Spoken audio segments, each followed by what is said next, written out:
Pessoal, boa tarde. Sou o professor Henrique Costa. Vou fazer aqui com vocês uma revisão muito rápida do nosso curso de CPA 10. São 13 slides que você deve ver na véspera da prova. Metade da prova está aqui. Dá uma olhada comigo.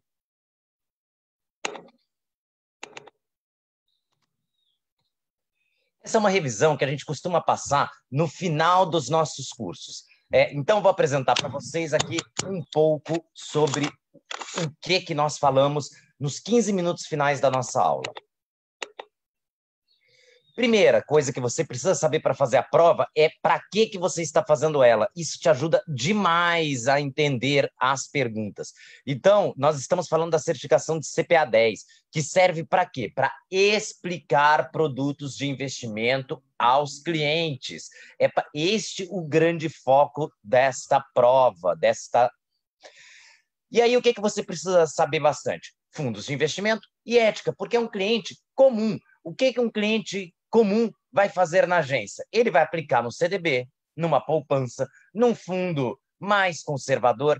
Difícil você ter as operações mais sofisticadas de investimentos no dia a dia da agência. Por isso que a prova vai focar demais no funcionamento dos fundos de investimento e nas questões de ética, além de questões ali de CDB e um pouquinho de título público. Deixa eu mostrar para vocês como é que funciona isso. Quando você aplica no mercado, só tem dois jeitos de aplicar. Ou você aplica na renda fixa, ou você aplica na renda variável, como o quadro que está aí. Mas eu gosto mais de fazer isso no quadro branco. Então, vamos lá. Você pode aplicar na renda fixa ou na renda variável. O que é uma aplicação de renda fixa? É um empréstimo. Então, na aplicação de renda fixa, você vai emprestar dinheiro para alguém. Para quem? Para o governo, para um banco, para as empresas ou para a pessoa física. São as pessoas que você pode emprestar dinheiro. E quando você empresta dinheiro, o que você recebe? Juros. Esses juros podem ser pré ou pós-fixados. Ok? Qual é o grande problema de quando você empresta dinheiro para alguém? O grande problema é você tomar um calote. É o que a gente chama de risco de crédito. Então, está aqui o primeiro risco que a gente sempre fala. Só que, nas aplicações de renda fixa, existe um outro risco nestas taxas pré-fixadas, que é um risco de mercado relacionado com inflação e com juros. E com juros. Por quê? Porque se você emprestou a 5% ao ano e a inflação estiver 10% ao ano, perceba que você está empobrecendo. Você vai receber menos do que aplicou em valor atualizado. Mas você vai receber 5% de juros e ter 10% de inflação. Você já vai comprar menos coisas quando receber. Não é essa a ideia de quando a gente empresta dinheiro. A ideia é nós enriquecermos. O outro problema é com a taxa de juros, que aí é a questão de quando o juro sobe, o pré-fixado cai. É o que eu chamo de regra da caneta. Quando o juro sobe, o pré-fixado cai. Imagina que você emprestou a 5% ao ano, uma taxa pré-fixada. E os juros do mercado estão valendo 10% ao ano. E no meio do empréstimo, você quer revender isso para alguém. Você pode, por exemplo, emprestou num cheque R$1.000 para receber 1.050 daqui a um ano. Você pode ir lá no banco descontar, mas se o banco estiver cobrando 10% de juros para descontar esse cheque, repare que você vai receber do banco R$950. Aplicou 1.000, recebeu 950. Perdeu dinheiro. Esse conceito é fundamental, porque os nossos clientes não sabem que perdem dinheiro no pré-fixado. E é esta grande preocupação da Ambima. A preocupação de que quando o juro sobe, o pré-fixado cai. Henrique, se a renda fixa causa perdas, então qual é o problema da renda variável? Então, o que é a renda variável? Então, vamos lá. Descer um pouquinho para baixo, né? Renda variável Renda variável é quando você vira dono de alguma coisa. Você pode ser dono de uma empresa, são as tais ações. Você pode ser dono de um imóvel, que é o que a gente faz num CRI, que é o que a gente faz num fundo de imobiliário. Você pode ser dono de um contrato, que é quando você opera lá no mercado de derivativos, ou você pode ser dono de uma commodity. E aí tem algumas operações de CRA ou de CPR que você pode ser dono disso aí também. O dono, ele recebe o quê? Quem é dono de uma empresa quer receber lucro. Quem é dono de um imóvel quer receber aluguel. São rendimentos, que no caso das ações, que são as aplicações de renda variável mais comuns, são os tais dividendos, né? Os lucros. Só que o dono ainda pode comprar uma empresa e vender mais caro. Pode comprar um imóvel e vender mais caro. É o que a gente chama de ganho de capital. Então, esse é o ganho de capital. O que é esse ganho? O que é esse ganho de capital? É comprar por 100, vender por 150, ganhou 50. Repara nesses dois rendimentos aqui, o rendimento, os lucros das empresas e o ganho de capital. O rendimento, por quanto que vai ser o lucro da Petrobras do ano que vem?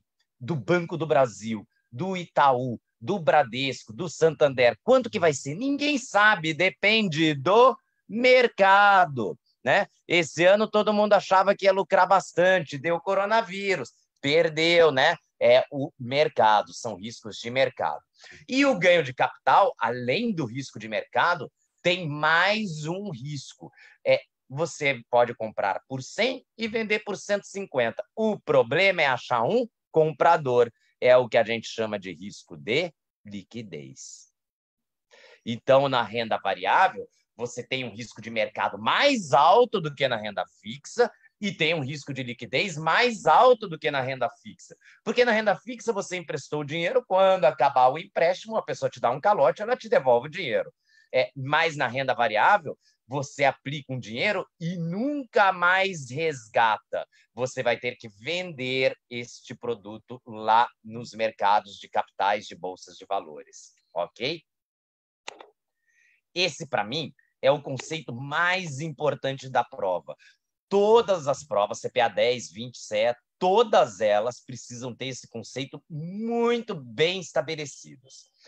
Agora eu vou apresentar para vocês o restante da nossa revisão. Então, a gente começa falando sobre isso, né? Essa revisão aí de renda fixa e renda variável. Você já sabe responder qualquer pergunta sobre renda fixa e renda variável da prova, só com esta tabela, seja com fundo, seja com produto.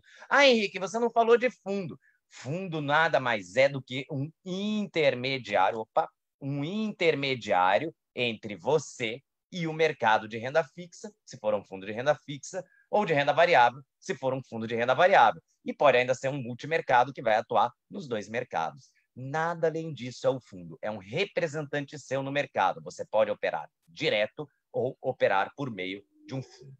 Pessoal, aqui você já tem 30% da prova. Vou mostrar outros 20%. Outra coisa que você precisa ter na ponta da língua para fazer a prova, principalmente as questões de sistema financeiro, é essa estrutura aqui. Conselho Monetário Nacional define a meta de inflação. É o diretor do sistema. Tudo que é trabalho de diretor é com o Conselho Monetário Nacional. Ele é que vai dar diretrizes, normas. Abaixo do Conselho Monetário Nacional tem uma caixinha aí pequena chamada Copom. O Copom só faz uma coisa, é uma reunião dos diretores do Banco Central que determina a meta da taxa Selic. Muita atenção, pessoal. A meta da taxa Selic é definida pelo Bacen? Não, é pelo Copom. O Copom define a taxa Selic? Não, quem define a meta da Selic é o Copom. O Bacen e a CVM são órgãos executivos, são os gerentes. Eles é que vão chegar e vão executar o que o Conselho Monetário Nacional falou. Por exemplo, o Conselho Monetário falou que tem que ter contas identificadas. O Bacen vai lá, faz resolução 2025. Para abrir uma conta, tem que ter CPF, RG, comprovante de residência. A CVM vai fazer outra regulação, cópia autenticada de RG, CPF, comprovante de residência, assinatura com firma reconhecida. Veja que o Banco Central, ele regula as instituições financeiras. Então, quem regula o banco? Banco Central. E o banco de investimento? Banco Central. E a corretora? Banco Central. Banco Central é que regula todas as instituições financeiras. Oi, Henrique, e a CVM? A CVM regula as aplicações financeiras, exceto duas: CDB e Título Público Federal. Essas duas também são reguladas pelo Bacen. Todas as outras aplicações financeiras são reguladas pela CVM. Ah, Henrique, e o fundo de investimento? É um CDB? Não. É um título público? Não. Então, quem regula é a CVM. Aí a Asset, que administra o fundo de investimento. Quem regula é o Bacen. Muito bem. Vamos de volta. Você precisa conhecer muito bem as taxas de referência. Taxa Selic Over é a taxa real negociada pelo mercado. Quem define a taxa Selic é o mercado. É a média de negociação com títulos públicos federais. Ok? Então, na média, se os bancos estão aceitando empréstimos do Banco Central a 2%, a taxa Selic é 2%. É a média das negociações. Veja, não é o Banco Central que decide, não é o Copom que decide. A taxa Selic Over real, quem decide é o mercado. Outra taxa muito importante que você precisa conhecer é a taxa DI. É uma taxa de empréstimo entre os bancos. Banco um empresta para o outro. Quanto que eles, na média, estão pagando de juros? É a taxa DI. Outra taxa importante que você precisa conhecer é a TR. A TR, ela é calculada pela TBF menos um redutor. Essa TBF, que é muito pouco usada, mas ela vai levar em considerações a variação dos títulos pré-fixados. Agora, não mais só CDB, mas principalmente LTNs, mas são os títulos pré-fixados que estão no mercado. Hoje tem um pouco de CDB, mas principalmente LTNs, que a gente vai ver daqui a pouco. Outro índice que você precisa, obviamente, conhecer é o tal do Ibovespa, né? O Ibovespa, que é o índice que mede a variação das ações da Bolsa de Valores. Muita atenção com isso aqui, mercado primário e mercado secundário. Mercado primário é quando você negocia diretamente com o emissor do título. Então, eu fui lá no banco, negociei com o banco de aplicar num CDB, mercado primário. Eu negociei direto com o emissor do título, né? Que é o banco.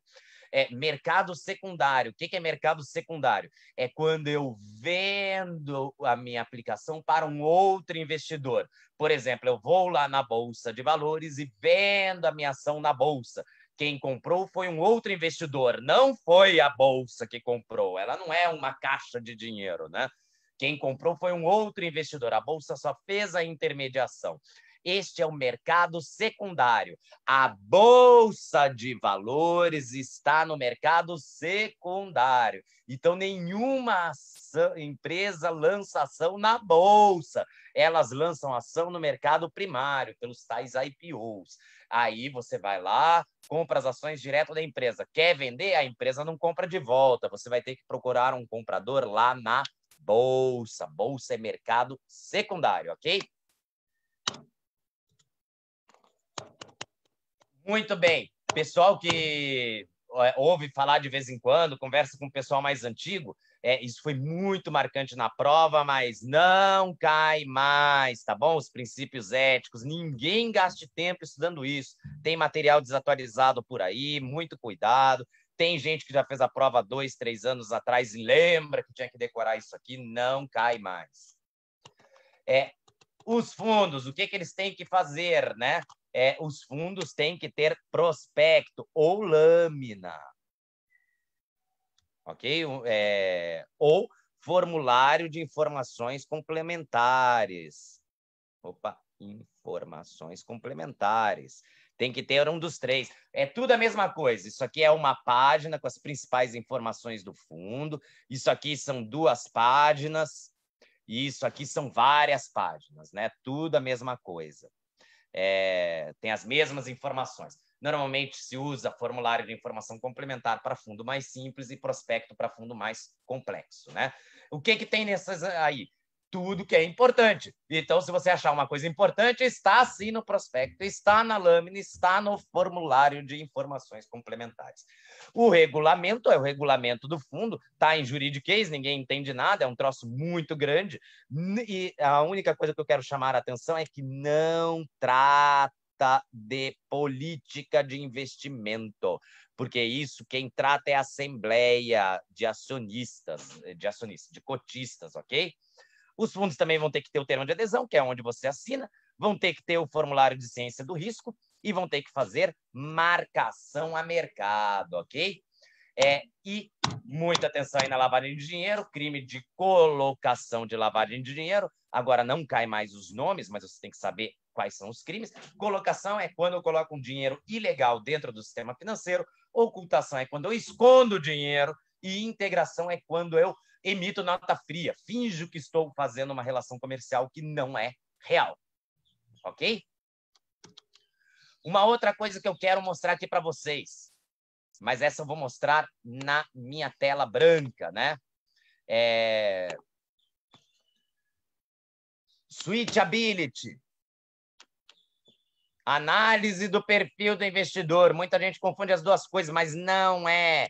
A switchability, a análise do perfil do investidor, é só uma das partes do switchability. Aqui eu vou olhar a idade, eu vou olhar o conhecimento e eu vou olhar a tolerância ao risco. E essas duas coisas aqui eu vou pegar pelo formulário de API, ou formulário de switchability, né? Análise do perfil do investidor. E a idade está no cadastro, não preciso pegar. Ok? Outra coisa que você precisa para fazer o switchability é ver o objetivo de investimento. Quanto mais longo prazo, mais arrojado. Quanto mais curto prazo, mais conservador. E, finalmente, a última perna aqui desse negócio aqui é a tal da situação financeira. Então, uma pessoa com alta capacidade para investir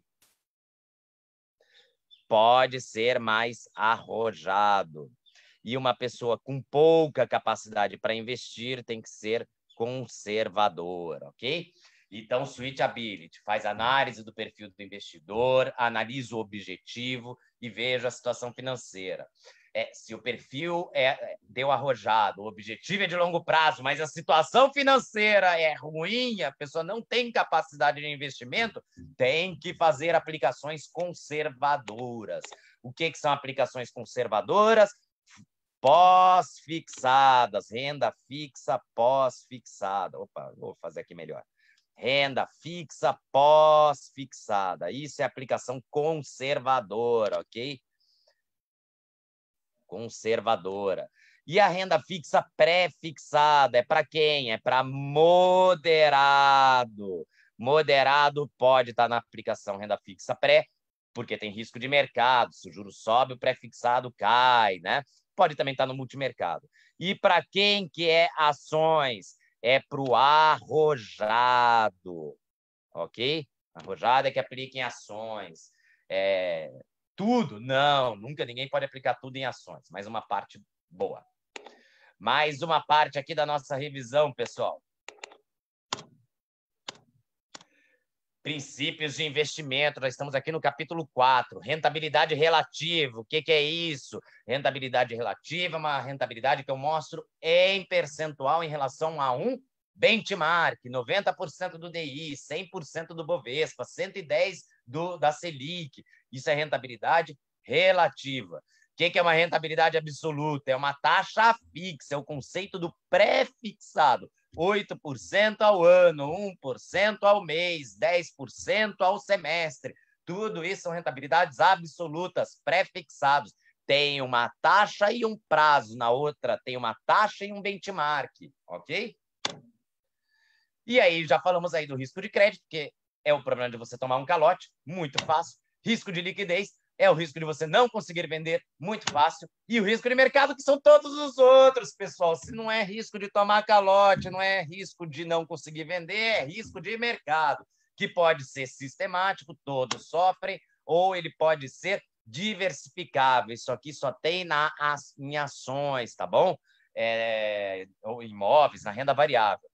O risco de mercado diversificável é aquele risco que, se você diversificar, você reduz o risco de mercado, mas isso não está presente na renda fixa, que só tem risco com relação à inflação e com juros, né? Esses dois aqui são os riscos de mercado da renda fixa. Na dúvida, marca risco de mercado, você não vai errar.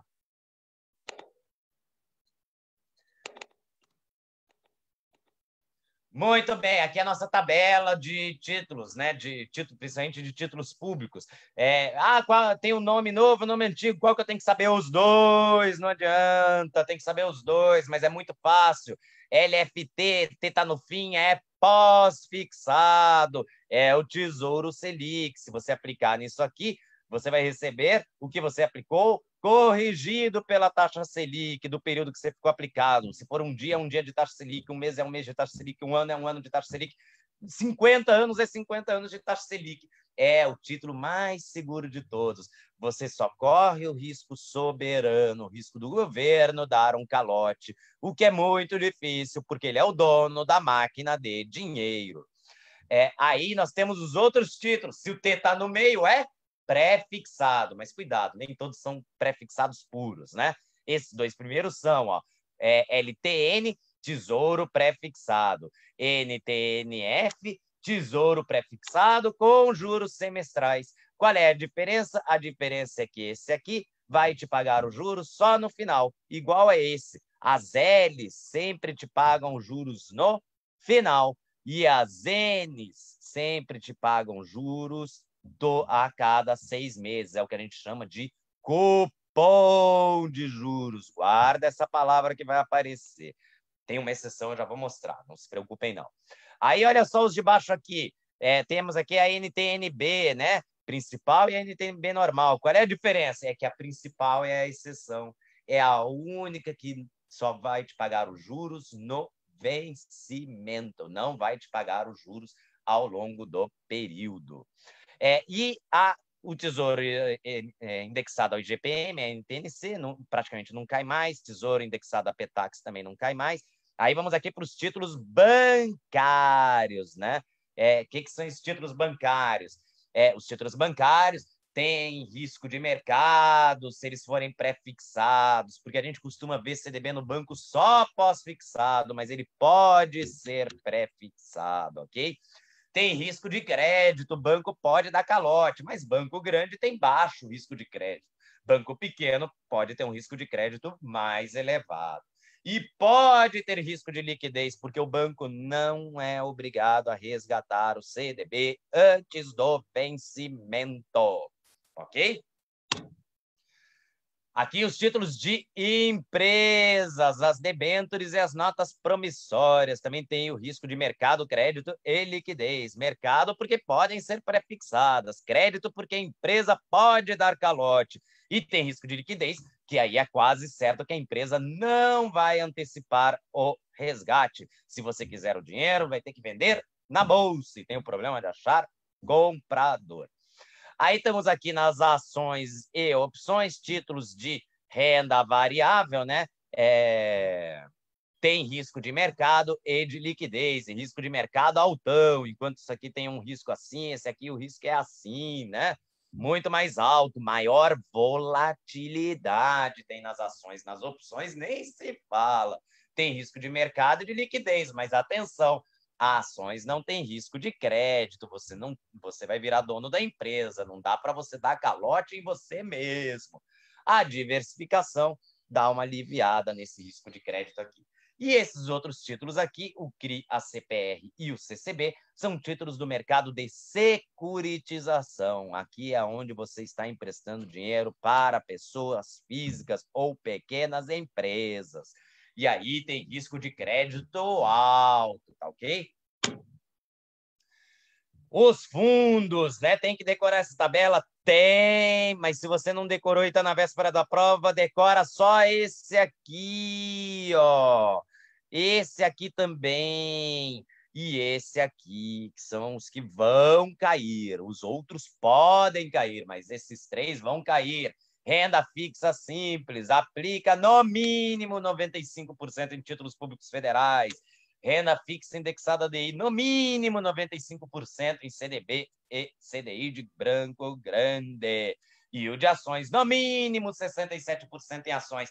E se você ver uma prova, na prova, uma alternativa que esteja, o fundo tal tem que aplicar, o fundo de investimento no exterior tem que aplicar, mais de 40%, menos de 40%, no mínimo, é sempre no mínimo. Todas as regras são no mínimo 40, no mínimo 80, no mínimo 67, no mínimo 95, ok?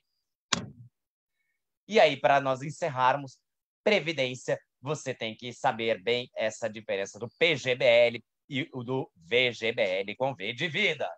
Para aplicar num PGBL, tem que cumprir as três coisas, né? Você tem que ter renda tributada, você tem que ter declaração completa de IR e, no máximo, 12% da renda tributada.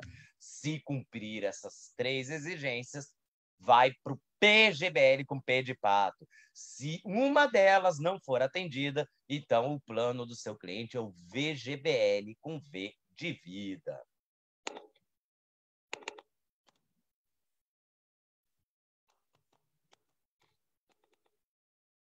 E é isso, pessoal.